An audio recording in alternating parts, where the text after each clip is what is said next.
Bom dia, meu irmão, bom dia, minha irmã. A graça e a paz do nosso Senhor Jesus Cristo seja sobre as nossas vidas. Nós estamos iniciando mais uma aula de Escola Bíblica Dominical. Nós estamos iniciando também, nessa oportunidade, uma sequência nova, uma série nova de estudos, agora é baseada na primeira epístola de Paulo aos Coríntios. Nessa oportunidade, nós vamos estar observando o primeiro capítulo, uma porção do primeiro capítulo e uma porção do terceiro capítulo. Capítulo 1, do versículo de número 10 ao versículo de número 17, e no capítulo de número 3, do versículo 1 ao versículo de número 9. Encontre a epístola, pause esse vídeo enquanto você procura, depois retorne para juntos fazermos a leitura e, consequentemente, a meditação nessa passagem. Diz assim, 1 Coríntios 1, de 10 a 17. Rogo-vos, irmãos, pelo nome de nosso Senhor Jesus Cristo, que falei todos as mesmas coisas, e que não haja entre vós divisões. Antes, sejais inteiramente unidos, na mesma disposição mental e no mesmo parecer. Pois, a vosso respeito, meus irmãos, fui informado pelos da casa de Cloe de que há contendas entre vós. Refiro-me ao fato de cada um de vós dizer, eu sou de Paulo, e eu de Apolo, e eu de Cefas, e eu de Cristo. Acaso Cristo está dividido? Foi Paulo crucificado em favor de vós, ou fostes, porventura, batizados em nome de Paulo? Dou graças a Deus, porque a nenhum de vós batizei, exceto Crispo e Gaio, para que ninguém diga que fostes batizados em meu nome.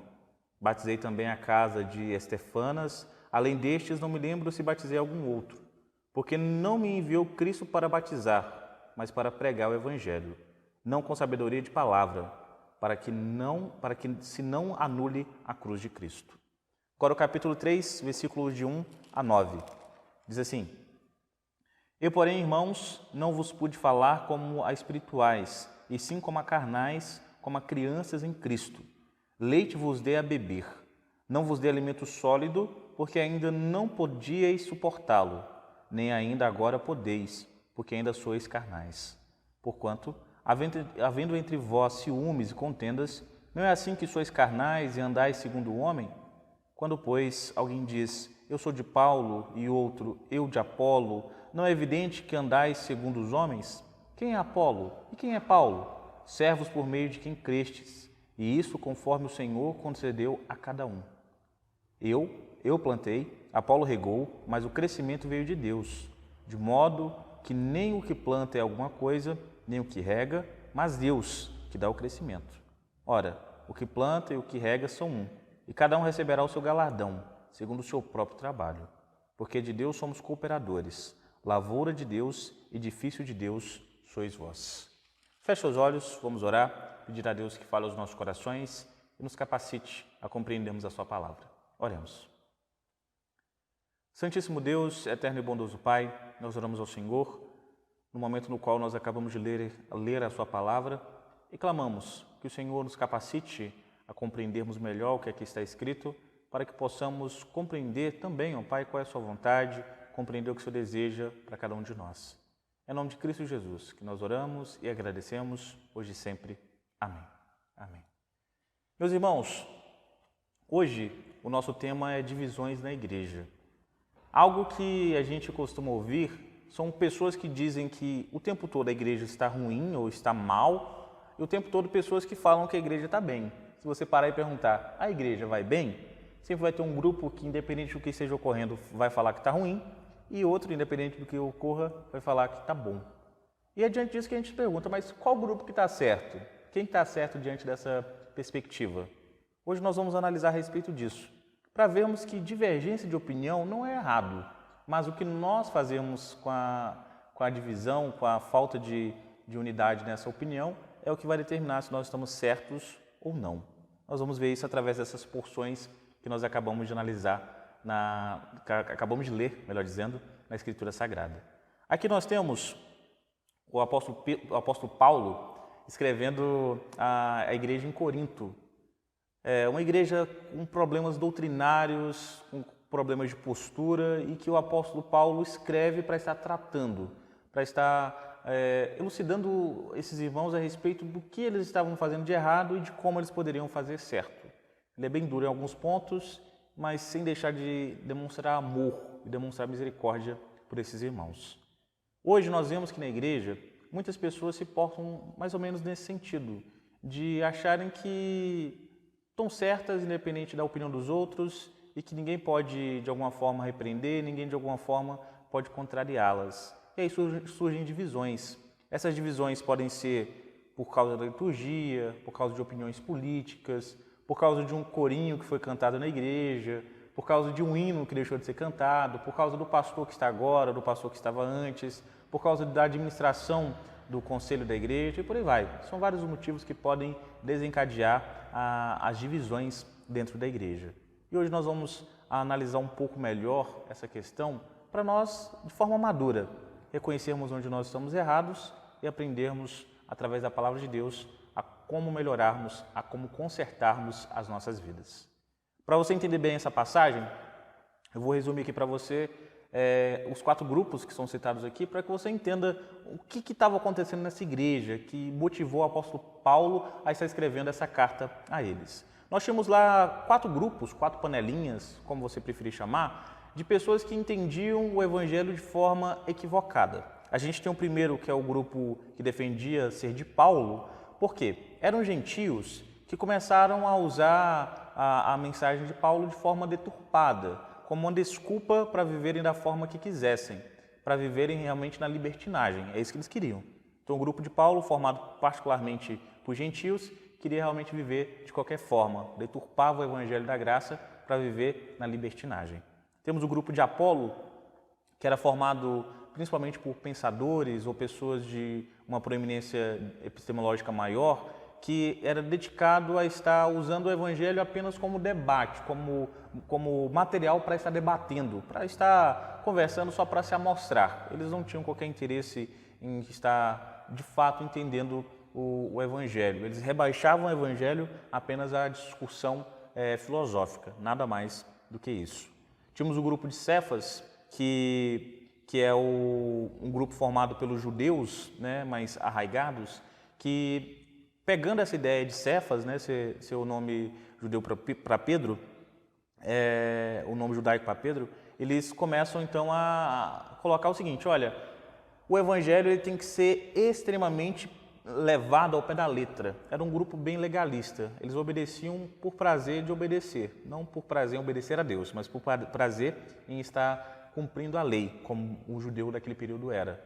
Então era um grupo extremamente legalista e que não estava muito interessado em desenvolver relacionamento, só queria provar que conseguia obedecer à lei. Era um grupo bem radical. E por último, o grupo daqueles que diziam de Cristo. E você pode pensar, não, então isso aqui está certo. Não, eles se achavam detentores, donos, possuidores de Cristo.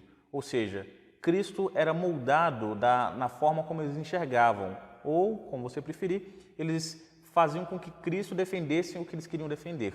E para isso valia colocar qualquer tipo de interpretação equivocada nos ensinos de Jesus, moldar o evangelho para justificar algum tipo de atitude e por aí vai. É um grupo que permeava praticamente os outros, né? Mas ao mesmo tempo tinha sua independência. Esses 4 grupos estavam trazendo muitos problemas para a igreja em Corinto. E Paulo então começa a explicar o problema e começa a tratar esse problema também, que é o que nós vamos fazer a partir de agora, através de algumas aplicações práticas do nosso texto. Primeira, divisões são expressão de nulidade da cruz de Cristo. O Evangelho de Cristo, meus irmãos, é um evangelho que promove a união e não a desunião. Isso aqui já deixa bem claro que esse pessoal estava bem equivocado, né? O evangelho ele nunca vai te levar a estar suscitando no meio da igreja algum tipo de problema que vai afastar os irmãos da comunhão em Cristo Jesus. Observe que não estou dizendo que o evangelho não vai te levar a defender o que é certo e o que de fato é justo de acordo com a palavra de Deus. Mas o evangelho não vai te fazer levantar briguinha simplesmente por querer brigar. Não vai de forma alguma. Pelo contrário, a gente vê no evangelho o apóstolo Paulo dizendo: no que depender de nós temos que ter paz com todos os homens. E justamente por isso. E aqui ele está falando exatamente isso. Ele fala no versículo de número 13: acaso Cristo está dividido? Porque é o que parece estar acontecendo, porque cada um está pegando um pedaço e está dizendo que pertence a ele, ou está pegando uma vertente do ensino de Cristo Jesus e dizendo-se possuidor dele. Cristo não está dividido. A unidade da igreja serve exatamente para demonstrar que Cristo, ele é um só, e nós servimos a este Deus, nós servimos a este Cristo que é um só, que ele não vai ficar se dividindo um pedaço para essa denominação, um pedaço para outra denominação e por aí vai. O apóstolo Paulo está exatamente mostrando isso, que onde a cruz de Cristo está presente, onde Cristo Jesus está presente, ele derruba a parede da inimizade, da discórdia sem qualquer tipo de fundamento, da facilidade de ser um altercador só pelo prazer de altercar e por aí vai. O que o apóstolo Paulo deixa bem claro para esses irmãos é o seguinte: olha, as divisões não vêm de Deus. Essas divisões elas não promovem o crescimento de vocês, só tornam vocês ainda mais fracos. Por isso, entenda que as divisões, elas não promovem a cruz de Cristo. As divisões demonstram, na verdade, que vocês não foram alcançados por Cristo Jesus.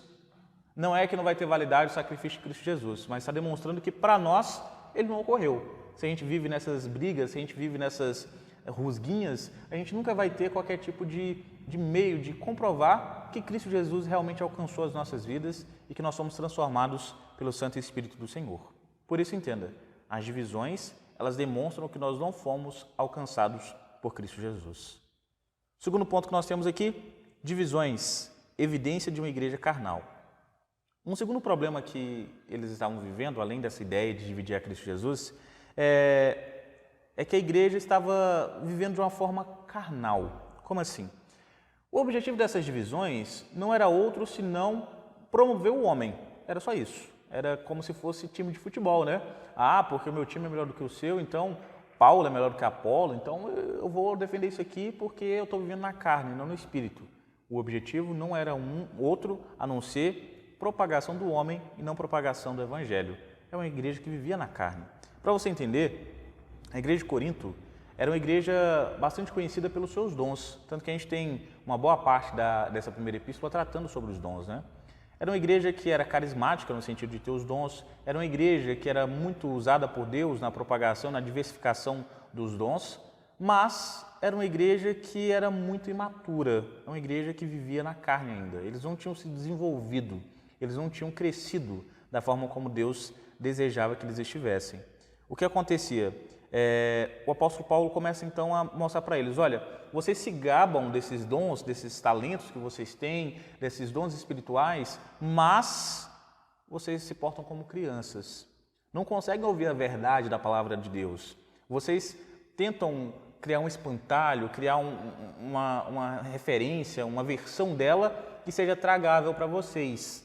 Vocês não conseguem pegar a parte sólida dela ainda. Por isso eu estava dando leitinho para vocês, leite espiritual para vocês nesse período, e até agora vocês ainda não conseguem receber receber de forma adequada o alimento espiritual. Vocês ainda ficam no leite espiritual, vocês ainda se portam como crianças. E hoje, meus irmãos, nós vemos exatamente isso em muitas igrejas.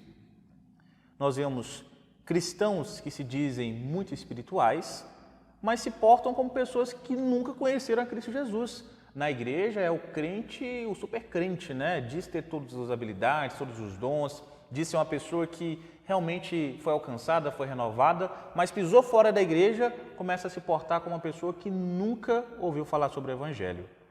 Ainda tem pessoas que são piores que isso, né? São pessoas que se dizem muito cristãs, muito crentes, se dizem realmente pessoas mais cristãs e santas do que as outras, mas que o tempo todo tentam criar algum tipo de atrito, dificuldade dentro da igreja. São pessoas que não conseguem se relacionar porque elas se acham demais. Pessoas que se consideram realmente muito acima do que de fato são, porque todos somos iguais aos olhos de Deus. E é justamente por isso que o apóstolo Paulo está afirmando a eles que se portar dessa forma é viver na carne e não viver pelo Espírito. É nós estarmos abraçando as influências do pecado e não estarmos sendo santificados pela palavra de Deus, pela ação do Espírito Santo em nossos corações. Por isso, essa falsa espiritualidade não passa de um disfarce para que a pessoa tente demonstrar algo que ela não é. Tente comprovar algo que não está de forma alguma no seu coração. Se você, meu irmão, tende a ser dessa forma, amadureça. cresça, se desenvolva. A igreja, ela não é para te destacar, não é para elevar suas ideias. A igreja, como nós vimos na semana passada, é para a glória do Senhor. É para o nosso benefício enquanto irmãos, mas acima de tudo é para a glória do Senhor. Por isso entenda, não é você que tem que ser destacado na igreja, é Cristo. É Cristo. E ele não é dividido, é Cristo integralmente, é somente Cristo. Por isso, essas pessoas que vivem dessa forma apenas evidenciam que o coração delas não pertence a Cristo, pertence a si mesmas, mas não pertence a Cristo. O que nós vemos como exemplo de uma igreja que é madura nesse sentido é a igreja de Atos, a igreja primitiva, lá no capítulo 2 de Atos. É uma igreja onde a alegria, a unanimidade, onde o desejo pela santidade, a cooperação, eram sentimentos que eram compartilhados de todos. Não havia ali nesse início alguém querendo se destacar. Haviam pessoas querendo servir a Cristo. E é isso que a igreja deve ser, uma reunião das pessoas que desejam ardentemente servir a Cristo Jesus. Por isso, seja uma pessoa que ardentemente queira servir a Cristo Jesus e sirva-o juntamente com pessoas que se identificam com o seu pensamento. Terceira aplicação que nós temos aqui é a seguinte: divisões, empecilho para o desenvolvimento da obra.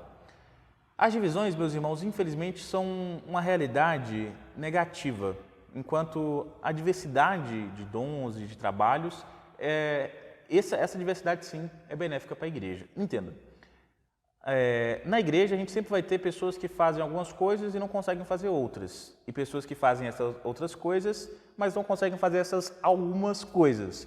E isso é bom, justamente para não deixar ninguém se achando demais. Todo mundo tem uma área de trabalho.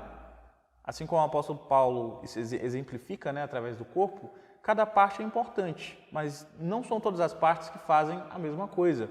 Cada área de atuação é importante na igreja. E nós precisamos ter maturidade para não tratar isso como se fosse clube de futebol, como se fosse banda favorita, como se fosse alguma coisa que dá para ter torcida. O que o pessoal de Corinto estava fazendo é o seguinte: olha, vamos descobrir quem que é o melhor. Se é Cefas, se é Pedro, se é Paulo, se é Cefas, se é Paulo, se é Apolo ou se é o grupo de Cristo. Vamos descobrir quem que é o melhor, quem que é o mais imponente, quem traz mais gente para a igreja, quem arrecada mais. Isso, meus irmãos, é empobrecer a nossa vida espiritual, é deixar realmente muito pequeno o nosso entendimento, a nossa compreensão do que de fato é viver com Cristo e servir a Cristo. Por isso, entenda, a obra ela é muito grande e tem muitas áreas de trabalhar. Não é porque você não toca no louvor que você não pode fazer alguma outra coisa na igreja. Não é porque você não dirige a liturgia que você não é importante na igreja. Não é porque você não prega na igreja que você é menos importante. Não é porque você, às vezes, vai ficar responsável somente por olhar as crianças que você vai ser menos importante. E o somente só é muito entre aspas ainda, porque todas as partes são importantes. Aos olhos de Deus, todas as partes de trabalho da igreja são importantes. Quando a gente faz verdadeiramente para a glória do Senhor e não para o nosso destacamento, não para o nosso destaque, nós estamos realmente fazendo o trabalho da maneira que é para ser realizada. Por isso, independente de qual seja o seu trabalho na seara do Senhor, faça de bom coração e faça com alegria. Não promova divisões, não promova dissensões na igreja no sentido de querer destacar alguém que é mais importante ou menos importante. O conselho da igreja, ele não é composto por pessoas mais importantes que os membros que não pertencem a esse conselho. O pastor da igreja não é mais importante que nenhum dos membros da igreja. Todos nós somos iguais aos olhos do Senhor. E é por isso que nós temos que entender que cada um tem a sua função que é de igual valor aos olhos do Senhor, desde que nós façamos com o nosso coração e para a glória do Senhor. Entenda isso, compreenda isso, que é para o nosso benefício. A divisão não é boa de forma alguma, mas a diversidade de trabalho é benéfica e muito para a igreja. Nos ajuda a crescer e nos ajuda a nos desenvolvermos. Compreenda dessa forma e veja como tudo fará mais sentido e tudo será mais prazeroso para a sua vida. A quarta e última orientação que nós temos no nosso texto, a última aplicação, é a seguinte: divisões, eliminação de sentimento de comunhão. Além de todo o prejuízo que é trazido com essas divisões, um grande prejuízo que nós temos é a falta de comunhão entre os irmãos. Por causa dessas dissensões, dessas brigas que ocorrem, nós temos um prejuízo muito grande que é o andamento da intimidade, do estreitamento de laços entre as pessoas da igreja. E isso é terrível, meus irmãos, porque a comunhão, ela glorifica a Deus. E se nós não estamos promovendo a comunhão, nós estamos deixando de glorificar a Deus com aquilo que nós fomos ordenados a estarmos fazendo. Por isso, entenda, se duas pessoas realmente dizem servir a Deus, dizem amar Cristo, não é possível que essas pessoas sejam inimigas dentro da igreja. Não tem sentido algum isso. O André está aqui comigo. O André está ali, então eu não vou ficar perto dele ali não. Não gosto do André. Nossa, tem repulsa pelo André. Se o André for no culto hoje, eu não vou. Porque o André é isso, o André é aquilo outro. E o André da mesma forma. O Pedro está lá. Não, hoje eu não vou não. O Pedro está no culto, então eu não vou não. Meus irmãos, não tem sentido isso. É exatamente isso que o apóstolo Paulo está frisando para esses irmãos. Olha, não é possível nós dizermos que estamos em Cristo se nós não estamos em comunhão com os nossos irmãos. O apóstolo João vai dizer na sua primeira epístola exatamente sobre isso. Se você diz que ama a Deus a quem você vê, mas não ama seu irmão a quem você vê, você é mentiroso. Você está faltando com a verdade. Você está deixando de viver a verdade. E é por isso que para nós, meus irmãos, fica tão constrangedor o pensamento de que se eu amo verdadeiramente a Cristo, eu tenho que amar meu irmão e não tratá-lo com indiferença, não tratá-lo como se fosse alguém inferior ou superior a mim. Nós somos iguais aos olhos do Senhor, independente de qual função, independente de qual área nós estejamos atuando na igreja. Por isso entenda, meu irmão, a igreja, ela serve a Cristo Jesus. Não é a mim, não é o conselho, não é a você, não é a sua família. A igreja serve a Cristo Jesus. A igreja presbiteriana das Palmeiras tem dono, com certeza, Cristo Jesus. Somente Ele. Nada e nem ninguém além dele. Pertencemos a Cristo Jesus. Por isso, o nosso esforço e a nossa compreensão deve ser o seguinte: não importa se o fulano faz muito enquanto eu faço pouco, no sentido de valer mais. Ele não vai ser mais importante do que aos olhos do Senhor, desde que eu esteja dando tudo de mim no que eu estou fazendo, e Ele também. Nós precisamos entender que as várias áreas de atuação na igreja são para o nosso crescimento, não é para a nossa vaidade, é para o nosso desenvolvimento para a glória do Senhor. E que você e a sua família possam verdadeiramente compreender isso, estarem com seus corações abertos, dispostos a estarem trabalhando na igreja, servindo ao Senhor e sendo usados para a glória do nosso Deus e para benefício da comunhão da nossa igreja. Que assim você compreenda, e eu te convido a fechar os seus olhos para juntos estarmos orando e pedindo ao Senhor por você, pela sua família e pela nossa igreja. Oremos. Santíssimo Deus, nós oramos ao Senhor mais uma vez. Após nós termos compreendido a respeito do nosso papel, a respeito da nossa obrigação, nós oramos, ó Pai, clamando ao Senhor. Tire de nós todo o desejo de divisões, todo o desejo, ó Pai, de estarmos criando confusões na igreja. Que nós, principalmente nesse tempo de pandemia, nesse tempo de dificuldade, possamos verdadeiramente desejar, ó Pai, viver em comunhão, viver em integridade, viver em retidão diante de Ti. Que o nosso desejo, ó Pai, seja que a comunhão seja desenvolvida no nosso meio para que o Senhor não seja glorificado.